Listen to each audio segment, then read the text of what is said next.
Have you ever wondered why a man can enter a room full of faces, pause for a single heartbeat, and then feel the gravity of you before a word is spoken? Most people believe it is beauty alone that seizes attention, but the truth is far more mysterious. What first catches his gaze is not a surface feature but a hidden language, the archetypal traits that Carl Jung described as ancient patterns of the psyche. These traits awaken instinct before thought, stirring something older than desire, something deeper than reason, and today they matter more than ever. He notices first what cannot be seen. A subtle charge surrounds the woman who has made peace with her own shadow. She carries herself as though she has walked through her private underworld and returned with its treasures. There is a quiet magnetism in that integration, an aura that tells him she will not hide from the darkness in him because she has faced the darkness in herself.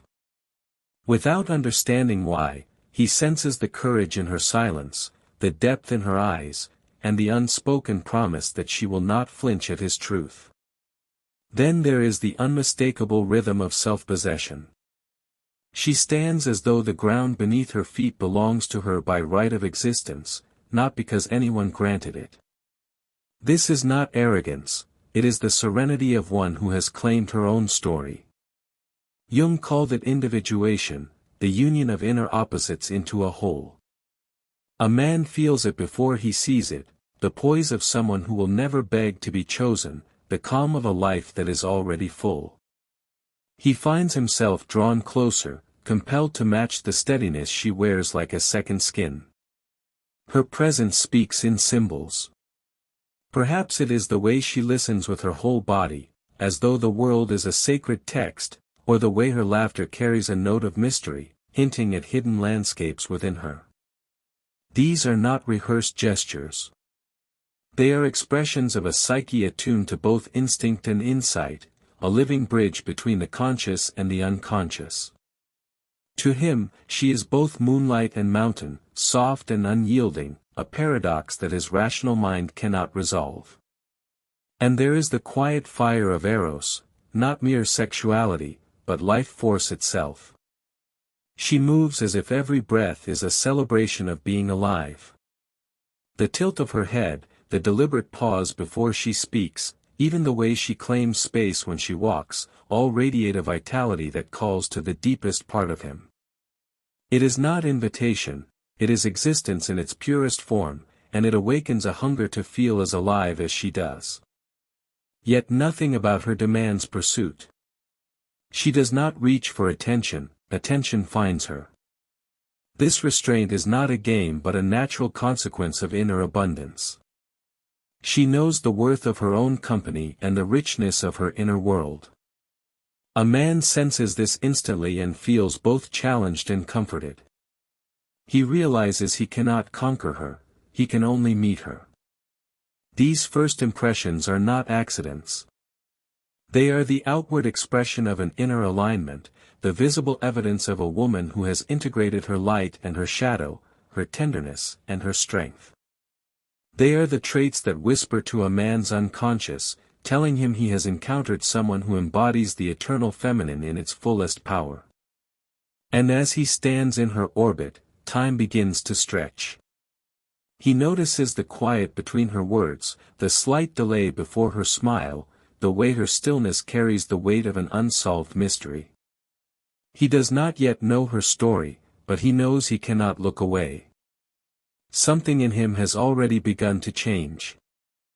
The second movement unfolds like a slow tide, drawing him further into a field of recognition he cannot name. The moment he sensed her presence, something ancient stirred, a pull older than attraction, deeper than desire. Jung spoke of the anima as the hidden feminine within every man, the inner guide to wholeness. Without realizing it, he feels that guide awakening through the traits she carries effortlessly, a living archetype that bypasses logic and speaks directly to his unconscious. He notices the serenity first, the way she inhabits silence without the need to fill it. Her stillness is not emptiness but richness, as though she communes with currents he cannot see. It disarms him.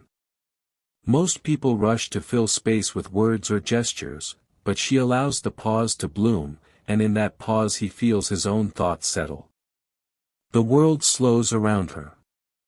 It is the quiet authority of someone who has met herself in shadow and light, someone who has learned that presence is power. Then there is the subtle contradiction of softness and strength. She moves with the fluid grace of water and yet carries the grounded weight of stone. A turn of her wrist reveals delicacy, the unwavering set of her shoulders shows resolve. This union of opposites draws him closer.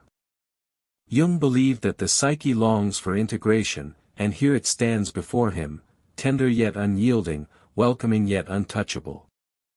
He does not seek to own it, he yearns to understand it.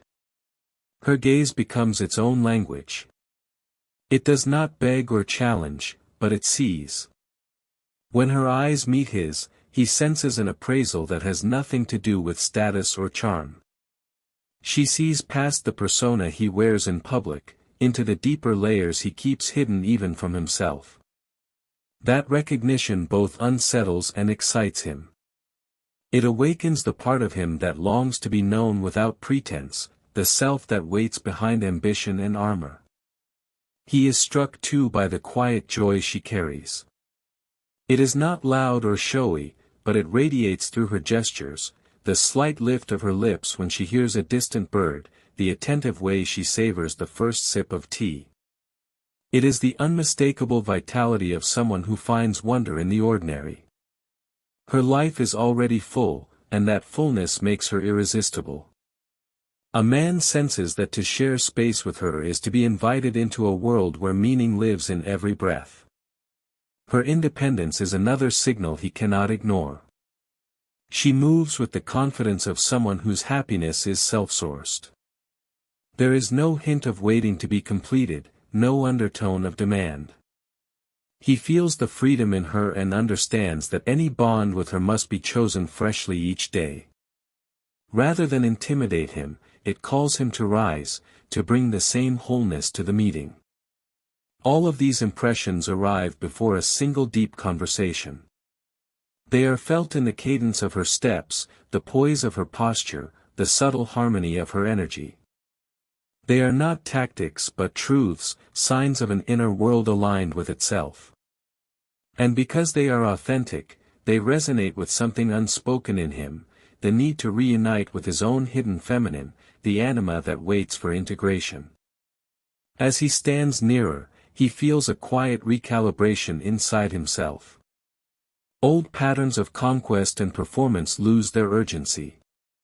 What draws him now is not a chase but a recognition, a desire to linger in the rare atmosphere she creates. The third movement arrives like the hush before a storm, thick with an energy he cannot name yet cannot escape.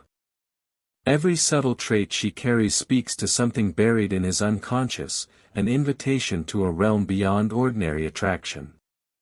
Jung described such encounters as meetings with the self, moments when the archetypal feminine awakens a man's hidden depths and draws them toward integration. He does not understand it, but he feels it, and that feeling is irresistible. Her voice becomes the next signal, though not for its volume or pitch. It is the cadence, measured, deliberate, rich with a quiet music. Each word carries a gravity that slows his thoughts. When she speaks, it is as if the conversation has stepped out of time. Her tone holds both warmth and mystery, the subtle resonance of someone who has listened to her own soul and returned with secrets she need not explain.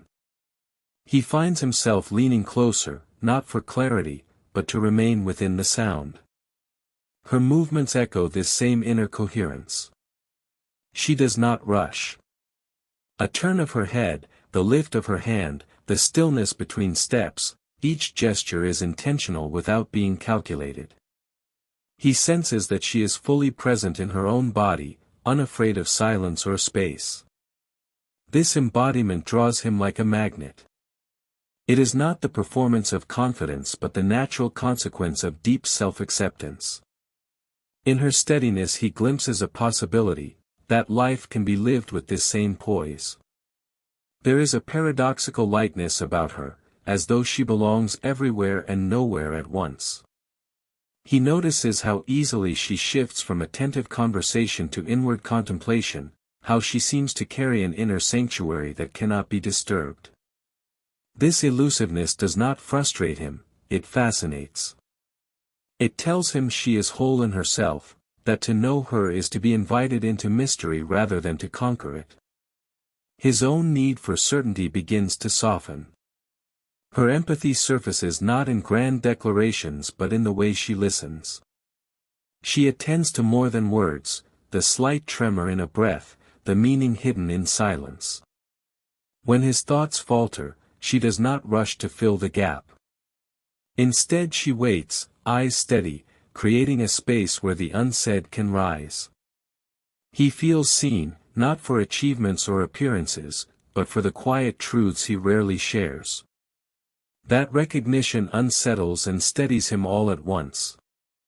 Around her, the world itself feels altered.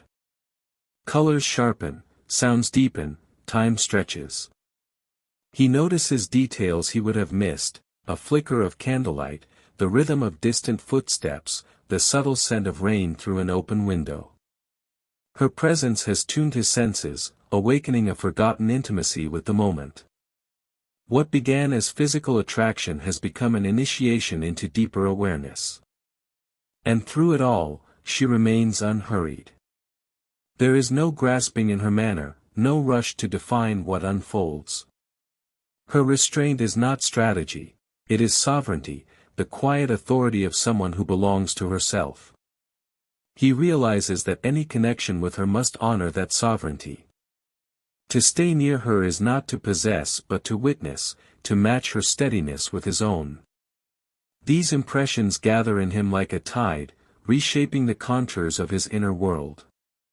He does not yet have words for what he feels, but he knows that something irreversible has begun. The woman before him is not merely a person. The fourth movement spreads through him like a slow, resonant chord, vibrating in places he never thought to feel. What began as a glance has become a quiet initiation, each moment beside her an invitation into deeper self-knowledge. Jung described this as the magnetic pull of the archetype, the psyche's way of presenting what the soul needs for its own completion. He senses it now in the marrow of his being. She is not merely a woman he desires, she is a mirror of the wholeness he seeks.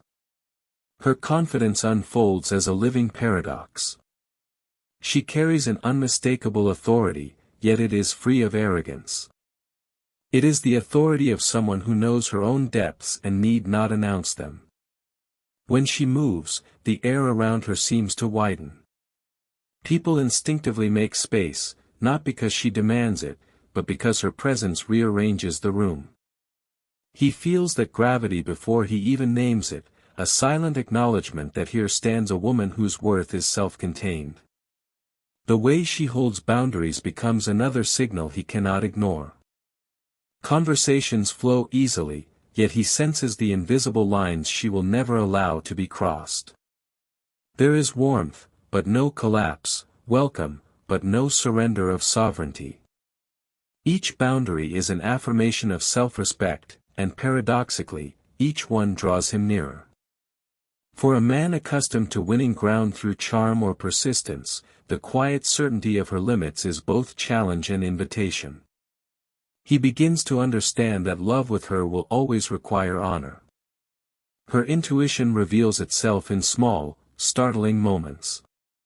She seems to sense shifts in mood before words appear, to touch unspoken truths without accusation. It is as though she listens with the whole of her being, attuned to currents most ignore.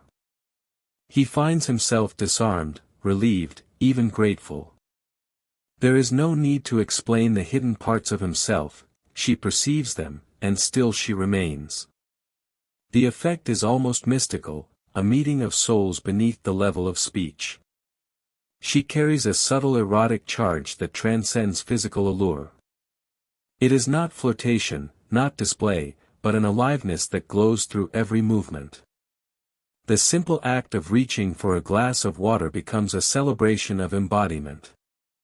He feels his own senses heighten in response, skin more sensitive, breath more aware, as if she has reminded him of a language his body once knew. Desire, in her presence, becomes something sacred, a recognition of the life force itself. Time with her alters his perception of the world. The mundane becomes luminous, a breeze through an open window, the echo of footsteps in a hallway, the interplay of shadow and light across a wall. He realizes that her influence is not about seduction, it is about awakening. She has tuned him to the present, pulled him out of distraction, shown him how vivid existence can be when met with full attention. Through it all, she remains perfectly at ease in her own rhythm. There is no urgency, no hunger for validation. Her quiet patience feels like an ancient wisdom, the instinct of someone who trusts the unfolding of life. He senses that no amount of pursuit could hasten her revelation, and that truth humbles him. To be near her is to accept the pace of something larger than desire. In her presence, the old definitions of power, domination, conquest, control, begin to dissolve. What rises instead is reverence, a deep respect for the mystery she embodies. The fifth movement arrives like the soft surge of an unseen tide, enveloping him in a calm that feels both intimate and infinite.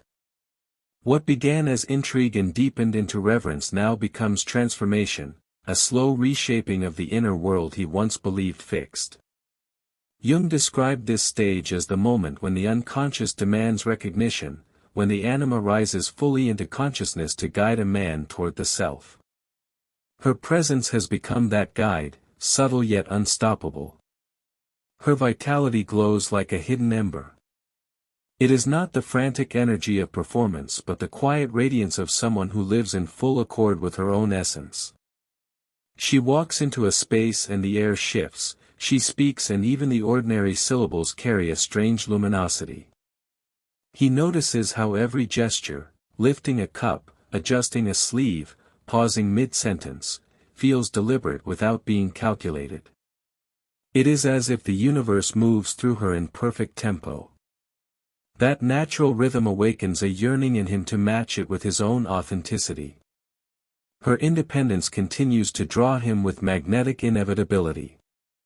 He sees it in the way she pursues her passions without apology, in the private rituals that nourish her spirit whether anyone is watching or not.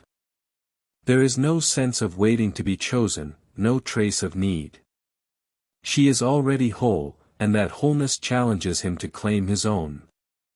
What once might have seemed untouchable now feels like an invitation to become the fullest version of himself. Her compassion reveals itself in unexpected ways, an attentive glance when someone else falters, a silence that makes room for another's unspoken truth. She listens not only to words but to the spaces between them, and in that listening he feels truly seen. There is no judgment in her perception, only understanding that runs deeper than explanation. He realizes he can bring his hidden wounds into the light because she has clearly faced her own. There is also a sacred sensuality that defies the simple word desire. It is not about seduction, it is about life force, eros as Jung understood it, the bridge between matter and spirit. The subtle fragrance of her skin, the way she breathes before speaking, the grace with which she occupies her own body, all of it awakens something primordial in him. He feels not the impulse to possess but the pull to revere, as though intimacy with her would be an act of worship rather than conquest. Time in her presence begins to feel altered. Ordinary minutes stretch, infused with a quiet significance. He notices details he once ignored, the sound of rain on pavement, the shifting pattern of light across a wall. Her influence tunes his senses, reminding him of the world's forgotten beauty. What he experiences is not enchantment in the superficial sense, it is the awakening of a deeper awareness, a return to the immediacy of being alive. Through all of this, she remains serene and unhurried. There is no grasping in her manner, no need to accelerate what unfolds. Her patience is its own signal, the confidence of someone who trusts the slow alchemy of connection. He understands that her love, should it ever be offered, will come as a choice freely given, never as a prize extracted. That realization both humbles and steadies him. Old notions of strength, control, dominance, the refusal to feel, begin to crumble. In their place arises a new definition, the courage to open, to be vulnerable, to let the encounter change him. The sixth movement drifts over him like the slow glow of dawn, a quiet radiance that touches every hidden corner of his being. What began as subtle fascination has become a profound initiation, a journey inward as much as a connection outward. Jung called this the work of individuation, the meeting of opposites within the self, the union of conscious and unconscious. In her presence, that union feels not like theory but like lived reality. Her stillness speaks first. It is a presence that does not need to prove itself, a calm so deep it feels like standing beside a vast, silent lake. She holds her own center with such certainty that the world seems to realign around her. He feels it in his breath, in the slow, deliberate beat of his heart. The noise of ambition and defense falls away, leaving only the raw truth of the moment. This is the magnetism of a soul at peace with itself, and it draws him closer without a single word. Her mystery is another current he cannot resist. It is not secrecy born of fear, but the natural complexity of a life fully lived. She does not offer explanations for every choice, nor does she rush to satisfy curiosity. Instead she reveals herself in layers, each glance and pause hinting at depths beyond easy discovery. He finds that he does not crave answers, he craves the experience of discovering them slowly, like reading a sacred text one page at a time. Her subtle power lies in paradox. She is soft yet unyielding, inviting yet untouchable, a harmony of traits that defies the simple categories he once relied on. In her he sees that strength and tenderness are not opposites but partners, that independence and intimacy can breathe the same air. This realization reshapes his own idea of masculinity, teaching him that vulnerability is not weakness but the purest form of courage. Compassion flows from her like a quiet stream. It is present not only in her words but in her listening, in the way she notices the tremor behind a voice or the fatigue behind a practiced smile. When he speaks of the parts of himself he rarely shares, she does not flinch or rush to soothe. She simply receives, holding space with the grace of someone who has faced her own darkness. That acceptance becomes a mirror in which he can see himself more clearly. Her sensuality lingers in the periphery, never forced, never loud. It is in the warmth of her skin, the elegance of her movements, the way she breathes as though each inhalation is a quiet hymn. It calls to him not as a possession to seize but as a mystery to honor. He begins to understand that desire, in its truest form, is reverence for life itself.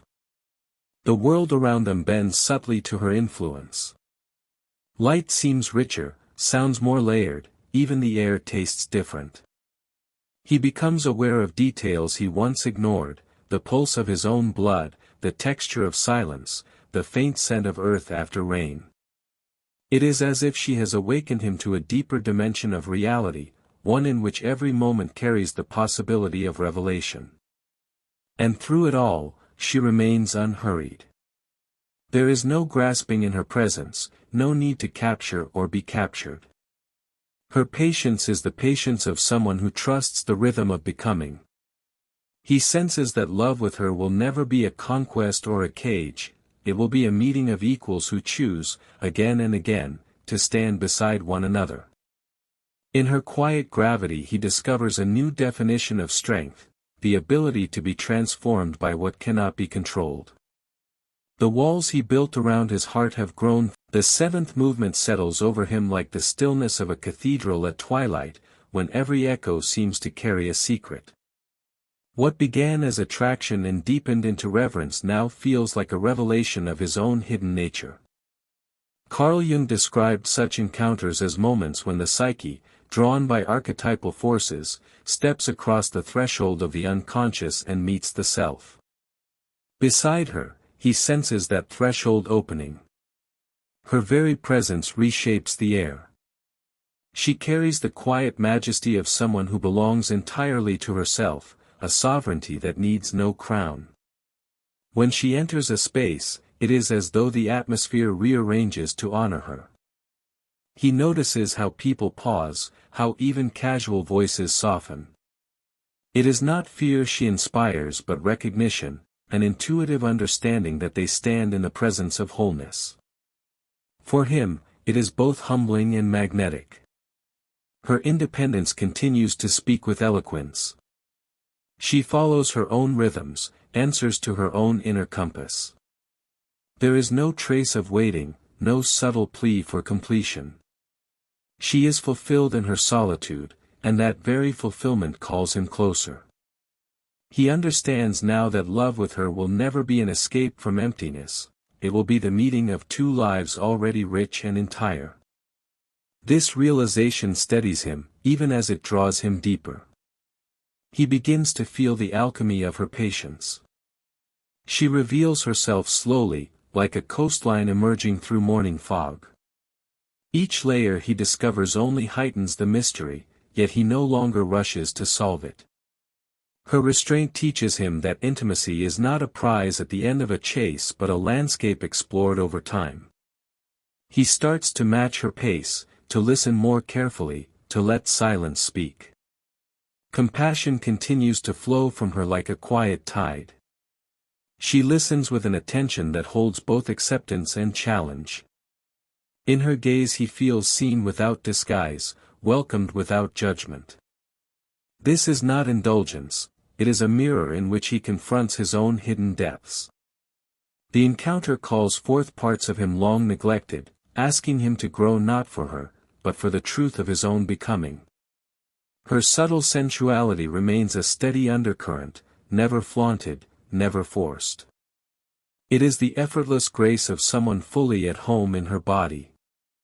The way she leans into a chair, the cadence of her breathing, the simple act of brushing hair from her face, all carry a quiet electricity that awakens every sense.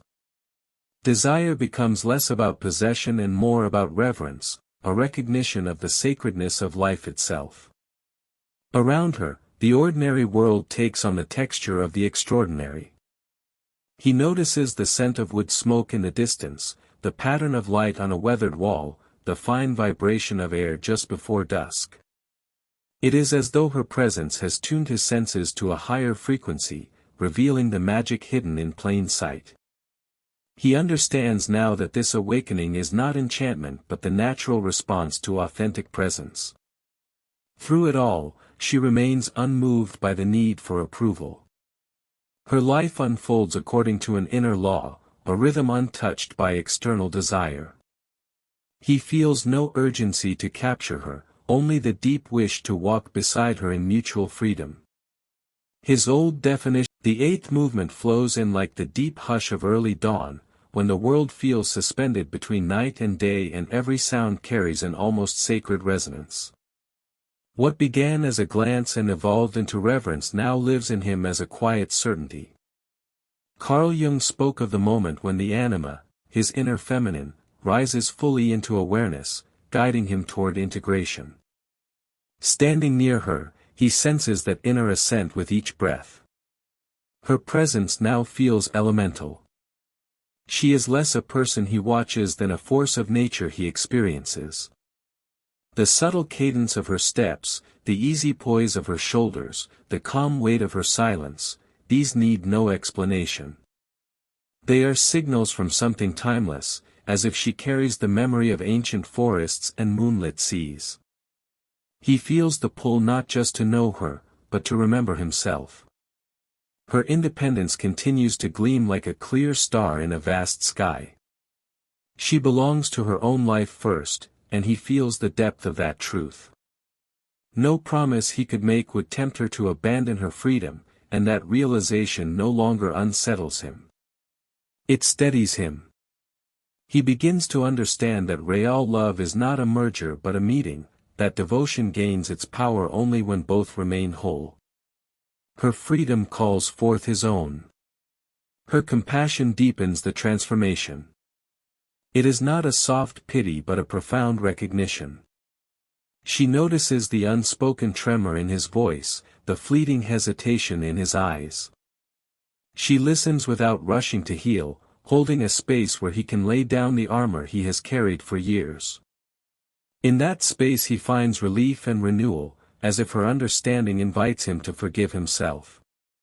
Her quiet sensuality lingers like a lone note beneath a melody, never brash, never performed. It is there in the unhurried grace with which she adjusts a sleeve, in the warmth of her breath as she pauses before speaking.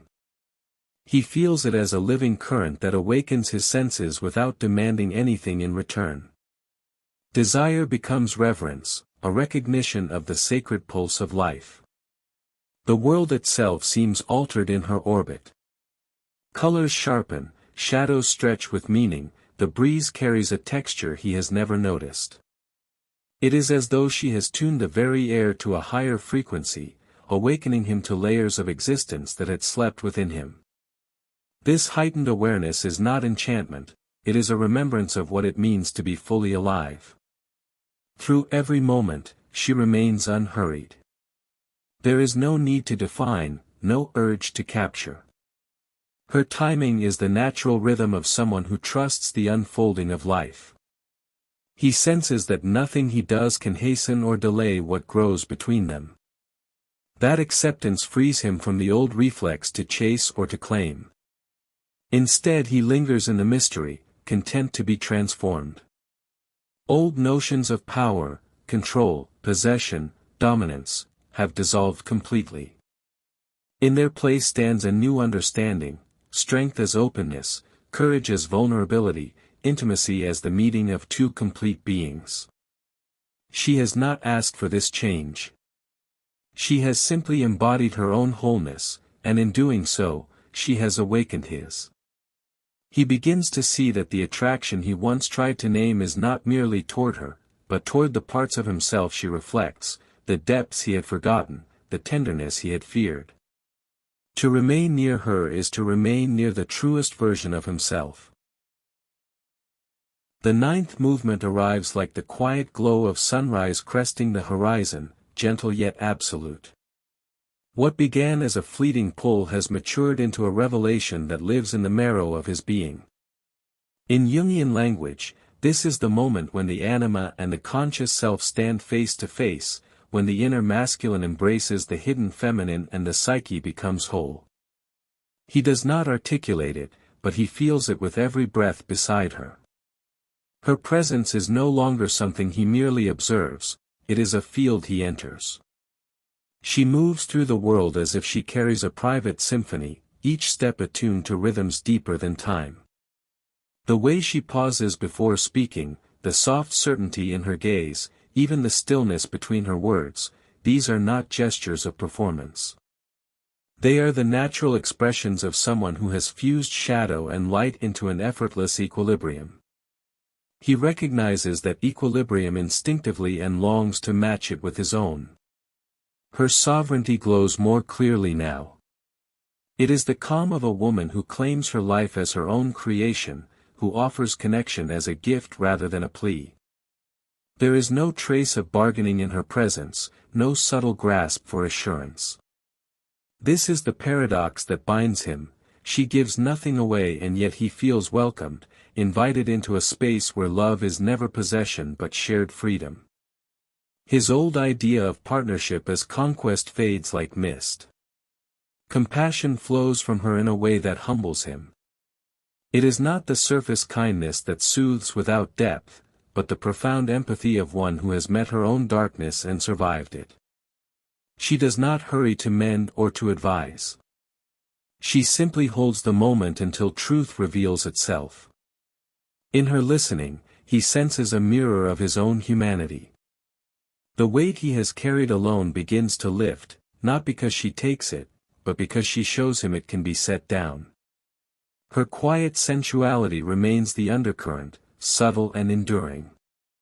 The warmth of her skin when they stand close, the deliberate grace with which she inhabits her body, the faint fragrance of her presence, each detail draws him into a deeper awareness of the sacredness of desire. This is not a hunger to consume, it is an impulse to honor, to revere the spark of life that moves through both of them. The world reflects the change. Ordinary sights and sounds shimmer with unexpected meaning, the pattern of light through leaves, the hush of footsteps on stone, the faint resonance of distant music. It is as if reality itself has widened to include the invisible. He realizes that this awakening is not about enchantment. It is the recognition of a dimension that had always been present, now revealed through her. And she remains unshaken in her rhythm. No urgency disturbs her, no expectation clouds her gaze. Her patience is the patience of the earth itself, steady and eternal. He understands that her love, if it comes, will arrive as a free and sovereign choice. The insight steadies him, even as it deepens his devotion. What once felt like pursuit now feels like pilgrimage. In her wholeness he sees his own potential for integration. The old armor of dominance and control has fallen away, replaced by a quiet strength that needs no defense. She has not asked for the 10th movement unfolds like the full bloom of morning, when light pours through every hidden crevice and nothing remains unseen. What began as a glance, sharpened into fascination, and ripened into reverence has now become a quiet completion. Jung called this the moment of individuation, the marriage of opposites within the self, where masculine and feminine, shadow and light, stand as one. Beside her, he feels that sacred union not as theory but as lived truth. Her presence is a calm radiance that no longer surprises him yet never ceases to move him. She is neither a mystery to be solved nor a prize to be won. She is the embodiment of harmony, a living symbol of the eternal feminine that awakens the hidden depths of a man's soul. The way she moves through the world, each breath unhurried, each glance alive with quiet knowing, reminds him that strength is not control but balance, not force but grace. Her independence remains intact, untouchable. He has long since understood that her life belongs first to herself. And now he recognizes that this is the foundation of real love, a meeting of two sovereign beings who choose each other freely. No promise could confine her, and yet her very freedom is the soil where trust grows wild and true. His devotion is not a cage but a celebration of her autonomy. Compassion flows from her like morning light, soft, inevitable, transforming everything it touches. In that light he has laid down the old armor of pride, ambition, and defense. She never asked for surrender, she simply embodied a love so whole that surrender became the only natural response. Through her listening, her patience, and her quiet strength, he has met the gentler, wiser parts of himself and welcomed them home. Her sensuality remains a subtle current, not a performance but a constant affirmation of life. A turn of her wrist, the warmth of her breath, the elegance of her stillness, all speak of the sacredness of being. Desire in her presence has become something different, reverence for existence itself. What began as attraction has become a deeper recognition of the divine pulse that animates them both. And through every transformation, she has remained exactly herself. She has not chased, not demanded, not yielded her sovereignty. Her power lay in presence, in the unshakable knowledge of her own worth. By living her truth without apology, she has awakened his. He stands before her now not as conqueror, not as supplicant, but as a man who has found his own center. Around them, the world feels freshly made. Ordinary moments, wind through leaves, the scent of earth after rain, carry the quiet majesty of revelation. He understands that what drew him was never the hope of possession but the promise of wholeness. The encounter was never about winning her love, it was about discovering his own completeness mirrored in hers. And she, luminous and unclaimed, continues forward with serene grace. Whether he walks beside her or turns toward another path, her essence remains untouchable. She has offered